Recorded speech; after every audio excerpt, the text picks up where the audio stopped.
এই 13টি স্বপ্ন দেখলে বুঝবেন যে আপনি সুখী হতে চলেছেন। আল্লাহ পাক রব্বুল আলামিন আপনাকে সুখ আমার আল্লাহ দান করবেন। আল্লাহ পাক আপনাকে টাকা পয়সা ধন দৌলত ব্যাংক ব্যালেন্স দিয়া এমনকি আমার আল্লাহ আপনাকে সুখে রাখার জন্যে, আপনাকে সুখ দেওয়ার জন্যে যা কিছু প্রয়োজন আমার আল্লাহ আপনাকে তাই দিয়ে আমার আল্লাহ আপনাকে আনন্দিত করবেন। দেখেন, আমরা অনেক সময় আছি এই রকম গুরুত্বপূর্ণ স্বপ্ন দেখার পরে আমরা কি করি জানেন? আমরা আউল ফাউল মানুষের কাছে বলি, আর বলার পরে আমারই এত বড় একটা গুরুত্বপূর্ণ স্বপ্ন সেটা কিন্তু আমার মাটি হয়ে যায়। রাসূল আকরাম সাল্লাল্লাহু আলাইহি ওয়াসাল্লাম, সাহাবায়ে কেরাম, আমার রাসূল ফজরের নামাজের পরে সাহাবায়ে কেরামের মুখে সম্মুখীন হয়ে রাসূল বলতেন, সাহাবীরা আজকে রাত্রে তোমরা কে কি স্বপ্ন দেখেছো আমাকে বলো তো। তখন সাহাবীরা আল্লাহর হাবিবের কাছে বলতেন, ইয়া রাসূলুল্লাহ, ইয়া হাবিবাল্লাহ, ওগো আল্লাহর নবী, আমি রাত্রেবেলা এমন স্বপ্ন দেখলাম। আরেকজন বলতেন, ইয়া রাসূলুল্লাহ, আমি এমন স্বপ্ন দেখতাম। রাসূল তাদের স্বপ্নের ব্যাখ্যাগুলো সুন্দরভাবে বলতেন, কারণ তিনি হচ্ছেন এমন একজন নবী যার জন্য আল্লাহ পাক রব্বুল আলামিন তামাম পৃথিবীটাকে আমার আল্লাহ রহমত বানায় দিয়েছেন। এমন একজন নবী স্বপ্নের ব্যাখ্যা করতেন। আল্লাহু আকবার, আল্লাহু আকবার। আর স্বপ্ন সম্পর্কে ইলম এটা কিন্তু সবার মাঝে নাই। স্বপ্নের ব্যাখ্যা কিন্তু সবাই বলতে পারে না। আপনি মনে করতেছেন আপনার মসজিদের ইমাম সাহেব অনেক কিছু জানে, উনি মনে হয় পারবে, এটা আপনার ভুল ধারণা। দেখেন, আলেম হইলেই কিন্তু যে স্বপ্নের ব্যাখ্যাটা জানা থাকবে এটা কিন্তু আমাদের অবশ্যই ভুল ধারণা। স্বপ্নের ব্যাখ্যা সবাই জানে না, আর সবার কাছে স্বপ্নের ব্যাখ্যা বলতে যাবেন না। মনে করেন আপনি রাতের বেলা ঘুমানোর পরে এমন একটি স্বপ্ন দেখলেন, এমন একটি গুরুত্বপূর্ণ স্বপ্ন আপনি দেখলেন যে স্বপ্নটা প্রমাণ করে আল্লাহ পাক রব্বুল আলামিন আপনাকে সম্পদশালী বানাবেন, আপনাকে কোটিপতি বানাবেন। আল্লাহ পাক আপনাকে আমার আল্লাহ অজস্র নিয়ামত দিয়ে ভরপুর করবেন। এমন একটা গুরুত্বপূর্ণ স্বপ্ন দেখার পরে যদি আপনি এই স্বপ্নটা আপনি ভাবতেছেন যে ঠিক আছে, আমার মসজিদের ইমাম সাহেবের কাছে আমি বলি, হুজুর মনে হয় বিষয়টা বলতে পারবে। কিন্তু এত বড় গুরুত্বপূর্ণ বিষয়টা আপনি আপনার ইমাম সাহেবের কাছে বললেন, বলার পরে উনি বললেন এই স্বপ্নটা তো ভালো না। আপনি জানেন, হ্যাঁ বাবা, আপনি কি স্বপ্ন সম্পর্কে জানেন? স্বপ্নটা হচ্ছে এমন যে যেমন ব্যাখ্যা করবে তার স্বপ্নটা ভালো হলেও তার ব্যাখ্যার উপরে সেই স্বপ্নটা ঘুরে যাবে।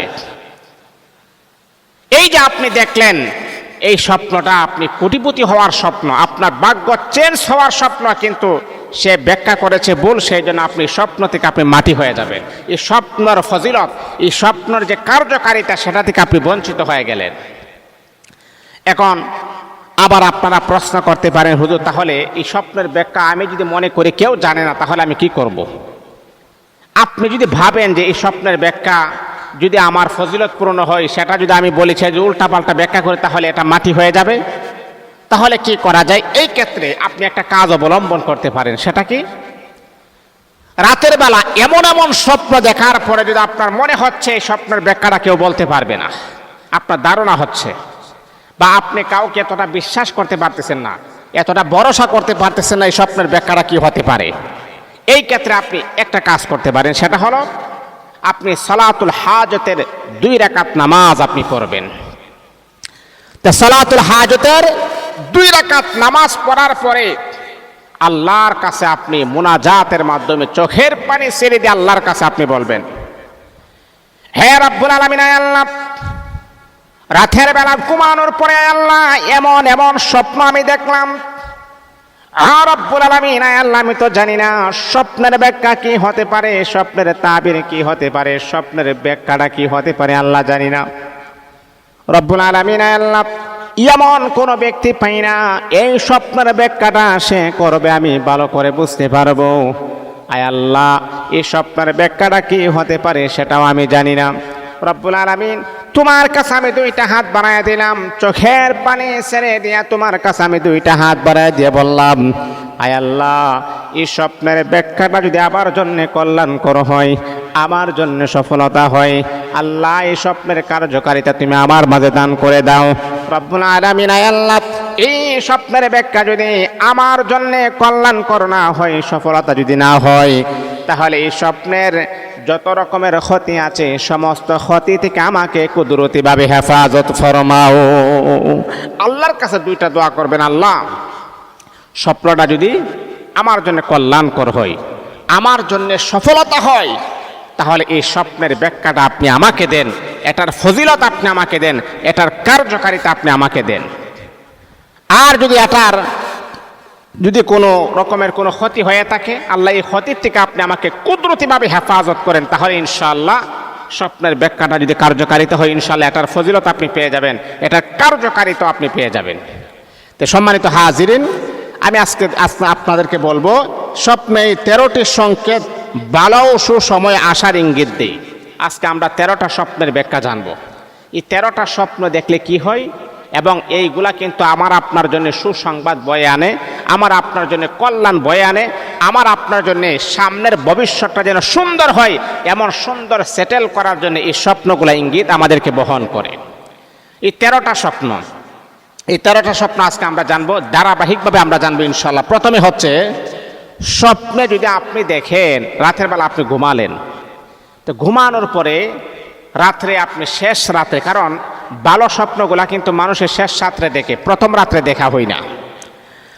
আর এই স্বপ্নের ব্যাখ্যাগুলোও কিন্তু খুবই ক্রিটিক্যাল। ওই ব্যক্তির সাথে কিন্তু স্বপ্নের ব্যাখ্যাগুলা কিন্তু ফিট হয়। কেন জানেন আমি কেন এই কথাটা বলছি? হয়তো বা আপনারা এই কথাটা বলতে পারেন। গত কয়েকদিন আগে একটা লোক আমাকে ফোন দিয়ে বলতেছে, হুজুর আমি তো নবীকে স্বপ্ন দেখলাম। তা আমার এই কথাটা তার কাছে একটা কৌতূহল মনে হচ্ছে। আর এই ব্যক্তি এমনভাবে বলছে যে আসলে এটা কৌতূহলভাবে বলতেছে। তা আমি বললাম যে ভাই, আপনি যদি কষ্ট না নেন একটু ভিডিও কল দেন আমাকে। আমি ভিডিও কলে দেখলাম ওই লোকের মুখ এত বড় বড়, মুখের কারণে তার দাঁতগুলা দেখা যাচ্ছে না, মুখ দেখা যাচ্ছে না, আবার একেবারে ক্লিনশিপ। আচ্ছা বলেন তো, যেই ব্যক্তি খাবার খায় হারাম, এই যে মুখের পানি যাচ্ছে, খাবার খাচ্ছে হারাম, আর এই ব্যক্তি যদি বলে রাসূলকে স্বপ্ন দেখছেন, এটাকে আপনি বিশ্বাস করবেন? এই কথা বলার পর আমি বললাম যে ভাই, আপনি রাসূলকে স্বপ্ন দেখেন নাই, আসলে আপনি মনে আপনার কোনো আত্মীয় স্বজনদের স্বপ্ন দেখছেন। আপনার মতো এরকম লোক রাসূলকে স্বপ্ন দেখতে পারে না। যাই হোক, যে কথাটা বলতেছিলাম, যদি কোনো ব্যক্তি রাতের বেলা ঘুমানোর পরে যদি সে স্বপ্ন দেখে, প্রথম নাম্বার 13টা স্বপ্নের ভিতরে প্রথম নাম্বার যে সে কন্যা সন্তানের বাবা হচ্ছে। কি আপনার মেয়ে সন্তান হচ্ছে, আপনি বিবাহ করেছেন অথবা আপনার স্ত্রী প্রেগনেন্ট, আপনি স্বপ্নে দেখতেছেন যে আপনি কন্যা সন্তানের বাবা হচ্ছেন, মেয়ে সন্তানের বাবা হচ্ছেন। এর উত্তর হলো আল্লাহ পাক রব্বুল আলামিন আপনার জীবনে সুখ শান্তি আমার আল্লাহ দান করবেন, চাকরির পদোন্নতি আমার আল্লাহ দান করবেন, ব্যবসার লাভবান আমার আল্লাহ আপনাকে দান করে দিবেন।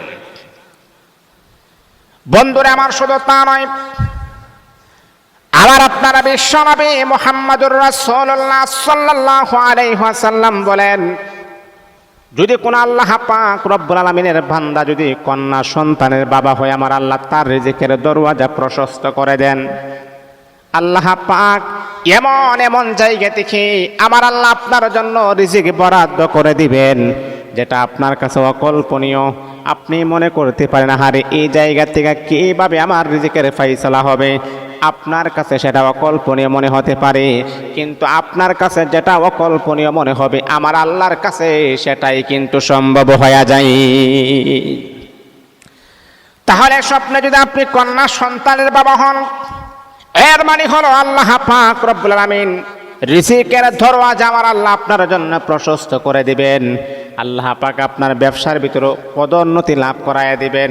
যদি আপনি চাকরি করেন, চাকরির প্রমোশন হবে। যদি আপনি দোকানদারি করেন, দোকানে বেচা কিনা আমার আল্লাহ আরো বাড়ায়া দিবেন। তাহলে স্বপ্নে যদি আপনি কন্যা সন্তানের বাবা হচ্ছেন, এমনটা যদি আপনি দেখেন, তাহলে বুঝতে হবে এটা সৌভাগ্যের লক্ষণ, আপনার ভালো লক্ষণ চলতেছে, আল্লাহ আপনাকে ভালো একটা অবস্থান আমার আল্লাহ দান করে দিবেন। এটা হলো এক। 2 নম্বর হলো, যদি আপনি স্বপ্ন দেখেন, স্বপ্নে রাসূল আকরাম সাল্লাল্লাহু আলাইহি ওয়াসাল্লামকে আপনি স্বপ্ন দেখতেছেন। মনে রাখতে হবে, হাদিসের ভিতরে আসছে, যদি কোনো ব্যক্তি রাসূলকে স্বপ্ন দেখে, সে যেন সত্যিকারে রাসূলকে স্বপ্ন দেখলো। কারণ আমার রাসূলের সুরত, আমার রাসূলের আকৃতি কোনো দুশ্মন, এমনকি কোনো শয়তান আমার রাসূলের আকৃতি ধারণ করার মতো ক্ষমতা আমার আল্লাহ তাকে দেন নাই। আল্লাহু আকবার, আল্লাহু আকবার। মানে আপনি রাসূলকে স্বপ্নে দেখছেন, মানে কি যে সত্যিকারের আসলে আপনি রাসূলকে স্বপ্নে দেখলেন, এটার মাঝে কোনো ভুল নাই। মনে রাখতে হবে, রাসূলকে যদি আপনি স্বপ্ন দেখেন তাহলে বুঝতে হবে যে আপনি আসলে রাসূলকে স্বপ্ন দেখলেন। আল্লাহ পাক রব্বুল আলামিন আপনার মনের আশা আমার আল্লাহ কবুল করবেন। আর রাসূলকে স্বপ্ন তারাই দেখে যাদেরকে আমার আল্লাহ পছন্দ করেন, যাদেরকে আমার আল্লাহ ভালোবাসেন, যাদেরকে আমার আল্লাহ মুহাব্বত করেন, যাদেরকে আমার রাসূলও মুহাব্বত করেন। আচ্ছা বলেন তো, কি পরিমাণ ইশক, কি পরিমাণ মুহাব্বত, কি পরিমাণ ভালোবাসা থাকলে যে আপনি রাসূলকে স্বপ্ন দেখতে পারেন? এর চাইতে উন্নত মানের স্বপ্ন আমার আর জানা নাই। তাম পৃথিবীটাকে যদি আপনি বিক্রি করে দেন, তারপরও যেই স্বপ্নে আপনি রাসূলকে দেখেছেন এর চাইতে দামি কোনো কিছু হতে পারে না।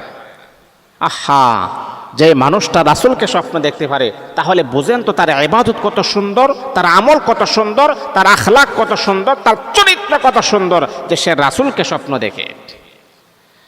এ বন্ধুরে আমার শোনো, ওই ব্যক্তির সাথে আল্লাহর হাবিব বিশ্বনবী মুহাম্মদুর রাসূলুল্লাহ সাল্লাল্লাহু আলাইহি ওয়াসাল্লাম সাক্ষাৎ করেন। যেই ব্যক্তি রাসূলের গোলামি বেশি বেশি করবে, এমনকি যেই ব্যক্তি বিশ্বনবী মুহাম্মদুর রাসূলুল্লাহ সাল্লাল্লাহু আলাইহি ওয়াসাল্লামের নামে দুরূদ শরীফ পড়বে, আমার রাসূলকে মন প্রাণ উজাড় করে সবচাইতে বেশি মুহাব্বত করবে, ভালোবাসবেন, এমন ব্যক্তি যখন রাতের বেলা যখন ঘুমায়, আমার রাসূল ওই সমস্ত পাগলদের সাথে আমার রাসূল দেখা করার জন্য চলে আসে। তাহলে রাসূলকে স্বপ্ন দেখা মানে 100% বাস্তবতা, আপনি আসলেই আসলেই আসলেই আপনি রাসূলকে স্বপ্ন দেখলেন। এটা হলো 2 নাম্বার। 3 নাম্বার হচ্ছে, যদি কেউ স্বপ্ন দেখে যে কোনো আলেমকে হাসি খুশি অবস্থায় দেখে, বা কোনো আলেমকে স্বপ্নের মাধ্যমে দেখছে, কোনো দিনই আলেম হক্কানি রব্বানি আল্লাহ পাক রব্বুল আলামিনের হাবিবের ওয়ারিস ওয়ারাসাতুল আম্বিয়া, ওই সমস্ত আলেমদেরকে যদি সে স্বপ্ন দেখে তাহলে সর্বাধিক মঙ্গল নিয়ে আসে। মনে করেন আল্লাহর রাসূল সাল্লাল্লাহু আলাইহি ওয়াসাল্লাম বলেছেন, সাহাবীরা রে, আমার তো কোনো ধন সম্পদ নাই, আমার কোনো ওয়ারিস নেই, আমার ওয়ারিস হচ্ছে উলামায়ে কেরাম, আল উলামাউ ওয়ারাসাতুল আম্বিয়া, তারাই হলো আমার ওয়ারিস। ওই সমস্ত নবীর ওয়ারিসকে যদি আপনি স্বপ্ন দেখেন তাহলে বুঝতে হবে সর্বাধিক আপনার মঙ্গল চলে আসবে। আল্লাহ পাক রব্বুল আলামিন আপনার গুনাহকে মাফ করে দিবেন। নবীর ওয়ারিসের চেহারা দেখছেন, নূরানি চেহারা দেখেছেন, আমার আল্লাহ আপনার গুনাহকে ক্ষমা করে দিবেন। এটা কিন্তু খুবই সুন্দর এবং সৌভাগ্যবান লক্ষণ। এই জন্যে উলামায়ে কেরামকে দেখা এটা কিন্তু ফজিলতপূর্ণ একটি আমল। এটা হলো 3 নাম্বার। 4 নাম্বার হলো, যদি স্বপ্নে যদি আপনি দেখেন সুন্দর কোনো গরু দেখছেন, ওই যে গরু আছে না গাবি বা এরকম যে ভেরস বা এরকম স্বপ্নে যদি কোনো গরু আপনি দেখেন তাহলে এটার ব্যাখ্যা কি হতে পারে? এটার ব্যাখ্যা হলো উত্তম জীবন সঙ্গী বা সঙ্গিনী আপনি লাভ করবেন। যদি কোনো পুরুষ স্বপ্নে গরু দেখে বা গাবি দেখে তাহলে বুঝতে হবে আল্লাহ পাক রব্বুল আলামিন আপনাকে উত্তম একজন স্ত্রী আমার আল্লাহ আপনাকে দান করবেন, জীবন সাথী হিসাবে আমার আল্লাহ ভালো একজন স্ত্রী দান করবেন। অথবা কোনো নারী, অবিবাহিত কোনো নারী যদি স্বপ্নে দেখেন যে আমি গরু দেখতেছি রাতের বেলা স্বপ্নে, তাহলে আল্লাহ পাক আপনাকে উত্তম জীবন সঙ্গী একজন পুরুষ আমার আল্লাহ আপনাকে দান করে দিবেন, যে আপনার স্বামী হবে, যে আপনার স্ত্রী হবে, এমন একজন পুরুষ আপনাকে দান করবেন। বাবার আপনারা দেখলে এমন একজন নারী দেখবেন যে আপনার স্ত্রী হবে। তো এই জন্যে এই স্বপ্নগুলার ব্যাখ্যা কিন্তু চমৎকার সুন্দর। তারপরে হচ্ছে আপনারা মনে করেন গরু দেখাটা এটা কিন্তু ভালো। আল্লাহ পাক রব্বুল আলামিন সূরাতুল বাকারাতে আমার আল্লাহ সর্বপ্রথম যেই সূরাটাই বলেছে সূরাতুল বাকারা, বাকারা মানেই হচ্ছে গাবি। আল্লাহ গাবির নামে একটা সূরা নাজিল করেছেন। আর সবচেয়ে ইম্পর্টেন্ট বিষয় হচ্ছে কোরআনে 114 খানা সূরার ভিতরে সবচাইতে যে বড় সূরা সেটাই হলো সূরাতুল বাকারা, গাবির নামে যে সূরাটা। এই জন্য কোনো নারী যদি স্বপ্নে গাবি দেখে তাহলে বুঝতে হবে আল্লাহ তাকে জীবন সাথী হিসাবে একজন পুরুষ আমার আল্লাহ প্রেরণ করবেন। অতি দ্রুত তার বিয়ে হবে, বিয়ে হবার পর সে আপনার স্বামী হবে। যদি কোনো মহিলা দেখে তাহলে, যদি কোনো পুরুষ দেখে অতি দ্রুত তার বিয়ে হবে, সে তার স্ত্রী হবে। এমনটাই এই স্বপ্নের ব্যাখ্যা। তো 13টি স্বপ্ন দেখলে বুঝবেন আপনার জীবনে সুখ চলে আসছে। এর ভিতরে 5 নাম্বার আমরা ধারাবাহিকভাবে আলোচনা করতেছি, শুনবেন, কারো যেন মিস যেন না হয়ে যায়। এই স্বপ্নগুলা দেখলে বুঝতে হবে যে আল্লাহ আপনার জন্যে মঙ্গল আমার আল্লাহ রেখেছেন, শুভ কামনা আমার আল্লাহ রেখেছেন, সামনের ভবিষ্যৎটা আপনার বড় উজ্জ্বল হবে, সুন্দর হবে। তো 5 নাম্বার হলো রাতের বেলা ঘুমানোর পরে যদি আপনি স্বপ্নে দেখেন যে স্বপ্নে কাবা শরীফ আপনি দেখতেছেন, কাবা শরীফ, যেখানে যাওয়ার জন্যে মানুষের একটা আফসোস থাকে, চাহিদা থাকে, হারে জীবনে অনেক গুনাহ করেছি, অনেক অন্যায় করেছি, অনেক অপরাধ করেছি, অনেক জুলুম করেছি, যদি একটা বার যদি কাবা শরীফে যাইতে পারতাম, কাবা তাওয়াফ করতে পারতাম, কাবার গিলাফ ধরে কান্না করতে পারতাম, তাহলে তো মনে হয় আল্লাহ আমাকে মাফ করে দিলেন। এটা কিন্তু আমাদের একটা কল্পনার একটা স্বপ্ন। আমরা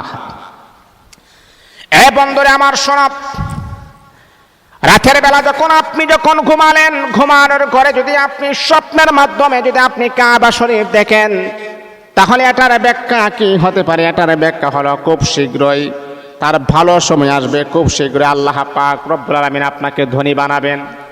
আমার আল্লাহ আপনাকে দুনিয়াতে অভাব অনটন ক্রাইসিস, যত রকমের সমস্যা আছে আমার আল্লাহ সমাধান করবেন।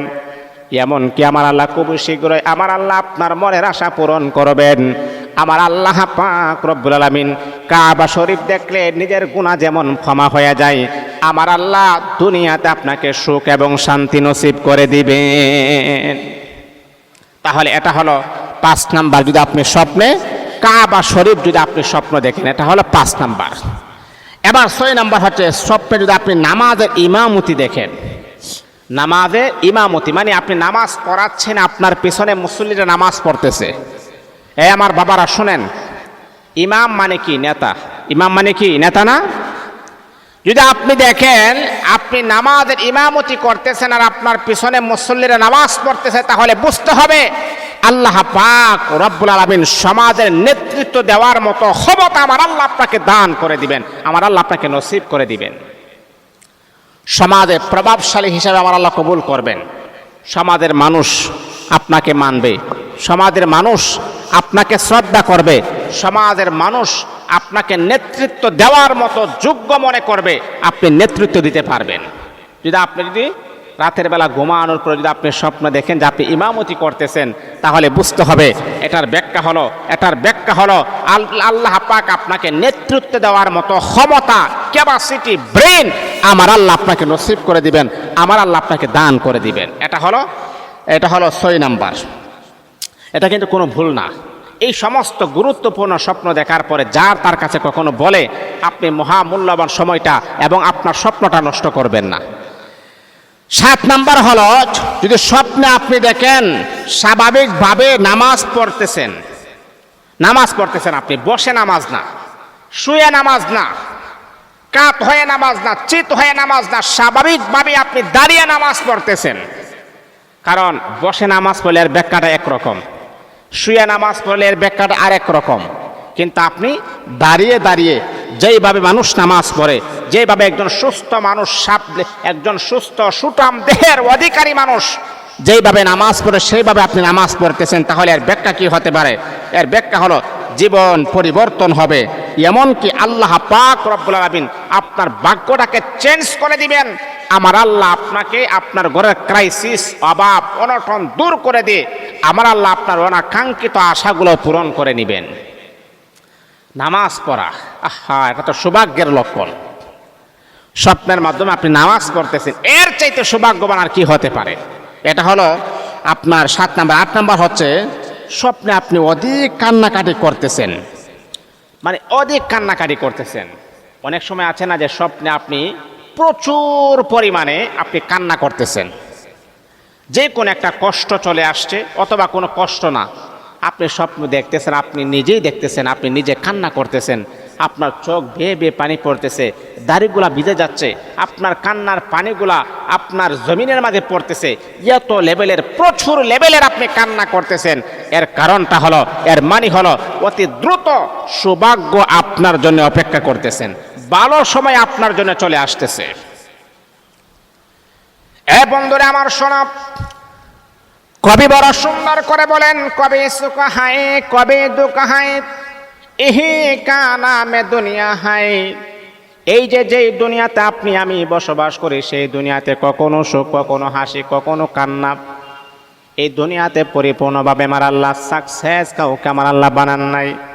বন্ধুরে আমার, ওয়ামা খালাকাতুল জিন্না ওয়াল ইনসা ইল্লা লিয়াবুদুন, আল্লাহ বলেছেন জিন এবং ইনসানকে আমি আল্লাহ সৃষ্টি করেছি আমার গোলামি করার জন্যে, আমার ইবাদত করার জন্যে।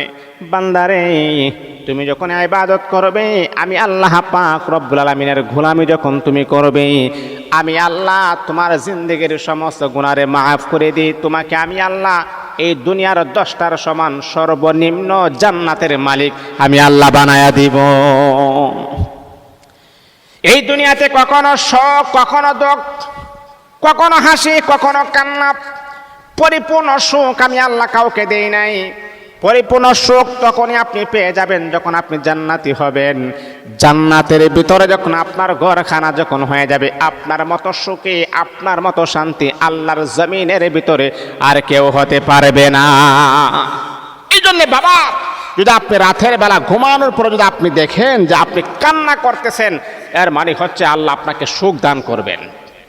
মানে কখনো সুখ, কখনো হাসি, কখনো কান্না, কখনো আবার হাসি, মানে আপনি কান্না করতেছেন, অনুতপ্ত হচ্ছেন, কান্না করতেছেন। আর আল্লাহ তো কোরআনে বলেই দিয়েছেন, ফালইয়াদহাকু কলিলা ওয়ালিয়াবকু কাসীরা, বান্দারে বেশি বেশি করে কাঁদো, কম কম করে হাসো। এই পৃথিবীতে আমি আল্লাহ পাঠাইছি তোমাদেরকে পরীক্ষা করার জন্য, হাসি খুশি রং তামাশার জন্য আমি আল্লাহ পাঠাই নাই। এই জন্য কান্না করতেছেন, এর মানে হচ্ছে অপেক্ষা করতেছেন আপনার জন্য সুখ, আপনার জন্যে আল্লাহ প্রদত্ত নিয়ামত দিয়ে আবার আল্লাহ আপনাকে শান্তি দিবেন, অপেক্ষা করতেছেন। এটা হলো আপনার 8 নাম্বার। 9 নাম্বার হলো, যদি আপনি দেখেন কোরআন তেলাওয়াত করতে দেখছেন, স্বপ্নে আপনি কোরআন তেলাওয়াত করতেছেন, খুব দ্রুত মনের আশা পূরণ হবে। আল্লাহ পাক রব্বুল আলামিনের কোরআন, হাযা কালামু রব্বি, আল্লাহর কালাম আপনি পড়তেছেন। ইমামে আজম আবু হানিফা, ওনার কাছে একজন সাগরিদ এসে, একজন গ্রাম্য লোক এসে বলতেছে, হুজুর, এই পৃথিবীর নিজামটা আমরা দেখলাম যে কোনো এমপি, মন্ত্রী, প্রাইম মিনিস্টারের সাথে দেখা করতে গেলে একটা মাধ্যম ধরা লাগে, বা কোনো এমপিকে ধরা লাগে, অথবা কোনো মন্ত্রীকে ধরা লাগে, অথবা কোনো বড় ধরনের কোনো প্রশাসনের কোনো লোককে ধরা লাগে। তো হুজুর, আল্লাহকে কিভাবে পাবো, আল্লাহর সাথে কিভাবে কথা বলবো, আল্লাহর সাথে কিভাবে সাক্ষাৎ করব, এমন একটা লোক আপনি আমাকে বলেন, তার মাধ্যমে আমি আল্লাহর সাথে কথা বলবো। গ্রাম্য লোকের কথাটা কিন্তু বাস্তব। আসলে দুনিয়ার লেভেলটা দেখছেন না, গোড়ায় পেশায় কিন্তু ডাইরেক্ট সরাসরি আপনি প্রধানমন্ত্রীর সাথে দেখা করতে পারবেন না।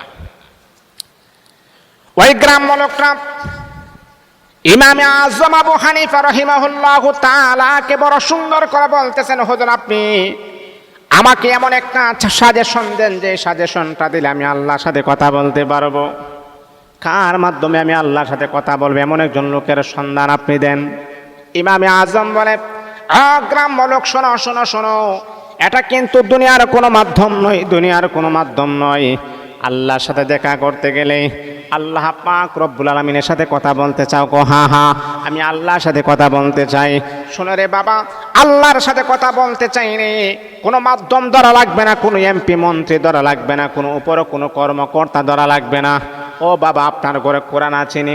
আমার ঘরে কোরআন আছে। হাযা কালামু রাব্বি, যদি তুমি আল্লাহ পাক রব্বুল আলামিনের কালাম যদি পড়ো, কোরআন শরীফ যদি পড়ো, তাহলে সরাসরি আল্লাহ পাক রব্বুল আলামিনের সাথে তুমি কথা বলতে আছো, কোনো মাধ্যম দ্বারা লাগবে না। আল্লাহর কোরআন পড়লেই আল্লাহর সাথে তোমার কথা বলা হয়ে যাবে।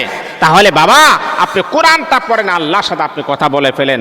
এর মানে হলো, যদি আপনি দেখেন স্বপ্নে কোরআন তেলাওয়াত করতেছেন, আল্লাহর সাথে কথা বলতেছেন, তাহলে এটা কত বড় সৌভাগ্যবান হতে পারে। আল্লাহ আপনাকে ধনী বানাবেন, মনের আশা পূরণ করবেন, মনের অনাকাঙ্ক্ষিত জ্বালা যন্ত্রণা দূর করে দিয়ে প্রশান্তি নাজিল করে দিবেন।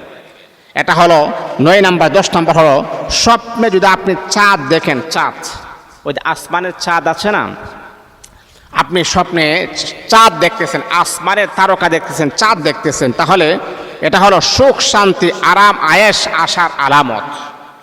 স্বপ্নে যদি আপনি চাঁদ দেখেন, রাসূল যখন জন্মগ্রহণ করেছিলেন, জন্মগ্রহণ করার পরে আমার রাসূল আমাদের বাচ্চা কাচ্চাকে আমরা কি দিয়ে, পুতুল দিয়ে খেলাধুলা শিখাই। বাবা পুতুল নাও খেলো, কিন্তু আল্লাহ পাক রব্বুল আলামিন আল্লাহর হাবিবকে আনন্দ দেওয়ার জন্য আকাশের চাঁদকে আল্লাহর রাসূলের ঘরে পাঠিয়ে দিয়েছেন। আল্লাহু আকবার, আল্লাহু আকবার। এই জন্যে স্বপ্নে যদি আপনি চাঁদ দেখেন তাহলে বুঝতে হবে যে সৌভাগ্যবান আপনার ঘরে চলে আসতেছে, শান্তি আপনার ঘরে চলে আসতেছে, আরাম আয়েশ আপনার ঘরে চলে আসতেছে।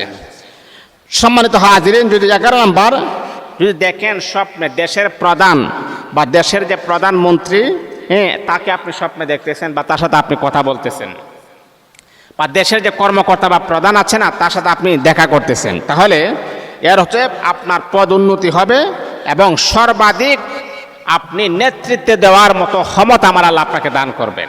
যদি আপনি দেশের প্রধানকে স্বপ্ন দেখেন তাহলে আপনার যদি কোনো চাকরি করেন চাকরি প্রমোশন হবে, অথবা যদি আপনি কোনো রাজনীতিবিদ হন তাহলে আপনার রাজনীতিটা প্রমোশন হবে, অথবা যদি আপনি কোনো বেতন ভাতা আপনার এত টাকা, আপনার এই বেতনটাও আরও বাড়বে যদি আপনি দেশের কোনো প্রধানকে আপনি স্বপ্ন দেখেন।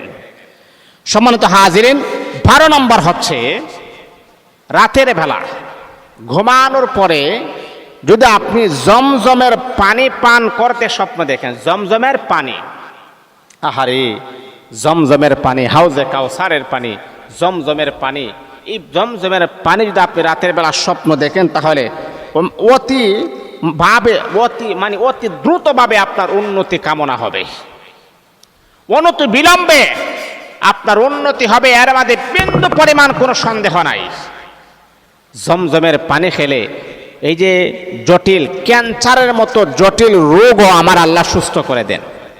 আমরা অনেক সময় বলি না যে ক্যান্সারের কোনো আনসার নাই, আহারে এই মানুষটার ক্যান্সার হয়ে গেছে, শেষ, এই মানুষটার পৃথিবীতে বাঁচবে না, ক্যান্সারের কোনো আনসার নাই। এইরকম একটা প্রবাদ বাক্য আমাদের মাঝে কিন্তু ছড়িয়ে ছিটিয়ে আছে। হ্যাঁ, যদি আপনি রাতের বেলা ঘুমানোর পরে যদি আপনি দেখেন যে জমজমের পিওর পানিটা আপনি পান করতেছেন, এটার স্বপ্নের ব্যাখ্যা অনেক হতে পারে, অনেক হতে পারে। এক হলো জমজমের পানি পান করার কারণে আপনার পেটের ভিতরে যত প্রকারের রোগ আছে আল্লাহ আপনাকে ওই রোগ থেকে হেফাজত করবেন, সুস্থ করে দিবেন। আরেকটা হলো জমজমের পানি যদি আপনি পান করেন আল্লাহ পাক রব্বুল আলামিন ক্যান্সারের মতো বড় ধরনের রোগ থেকে আল্লাহ আপনাকে হাসান করবেন। জমজমের পানি পান করার কারণে আল্লাহ আপনার মুশকিল কাজগুলাকে হাসান করে দিবেন। এটা হলো 12 নম্বর। 13 নম্বর, যদি আপনি স্বপ্নে সূর্য দেখেন, যদি আপনি স্বপ্নে কি দেখেন, সূর্য দেখেন, সূর্য, ওই যে চন্দ্র সূর্য আছে না, যদি আপনি স্বপ্নে সূর্য দেখেন তাহলে আপনার সামনের দিনগুলো আরো সুন্দর হবে। এই যে সামনের যে দিনগুলো আসতেছে এই দিনগুলো আপনার আরো সুন্দর হবে, সুঠাম হবে, ভালো হবে, আপনার দিনগুলো খুবই সুন্দর হবে। আমি আপনাদেরকে এই যে 13টা স্বপ্নের কথা বললাম, আমি আপনাদেরকে হাত জোর করে বলি, দেখেন এই গুরুত্বপূর্ণ স্বপ্নগুলা দেখার পরে যার তার কাছে কখনো বলবেন না। এই স্বপ্নগুলা দেখার পরে যদি আপনি যার তার কাছে এই স্বপ্নগুলা বলেন, এই গুরুত্বপূর্ণ স্বপ্ন থেকে আপনি হারিয়ে ফেলবেন, এই স্বপ্নগুলা কখনো কার্যকারিতা লাভ করবে না। আমার আপনার নবী, দয়াল নবী, বিশ্ব নবী মুহাম্মদুর রাসূলুল্লাহ সাল্লাল্লাহু আলাইহি ওয়াসাল্লাম বড় সুন্দর চমৎকার আকারে জানায়া দিলেন, পৃথিবীর মানুষেরা শোনো শোনো শোনো, এইরকম গুরুত্বপূর্ণ ভালো স্বপ্ন দেখার পরে যার তার কাছে কখনো আপনি বলবেন না। এমন ব্যক্তির কাছে আপনি বলবেন যে ব্যক্তিরা স্বপ্ন সম্পর্কে তার জ্ঞান আছে। আমি আপনাদেরকে ওয়াদের শুরুতে আমি বললাম যে আলেম হইলে কিন্তু স্বপ্নের ব্যাখ্যা বলতে পারবে, এটা কিন্তু ভুল ধারণা। কারণ অনেক আলেম আছে কিন্তু স্বপ্নের ব্যাখ্যা বলতে পারে না।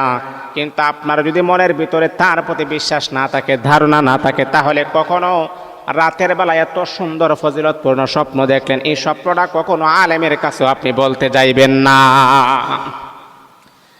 তাহলে আপনি কি করবেন? আমি আপনাকে বললাম 2 রাকাত সালাতুল হাজতের নামাজ আপনি পড়বেন। সালাতুল হাজতের নামাজ পড়ার পরে আল্লাহর কাছে চোখের পানি ছেড়ে দিয়ে মুনাজাতের মাধ্যমে আল্লাহকে বলবেন, আল্লাহ রাতের বেলা ঘুমানোর পরে এমন এমন স্বপ্ন দেখলাম, রব্বুল আলামিন আল্লাহ এই স্বপ্নটা যদি আমার জন্যে কল্যাণকর হয়, আমার জন্যে কল্যাণকর হয়, তাহলে এই স্বপ্নটা তুমি আমাকে দান করে দাও, এটার কার্যকারিতা আপনি আমাকে দান করেন। আর যদি এটা আমার জন্য অকল্যাণকর হয়, আল্লাহ এটার এটার ভয়াবহ ক্ষতি থেকে আপনি আমাকে কুদরতিভাবে হেফাজত করেন।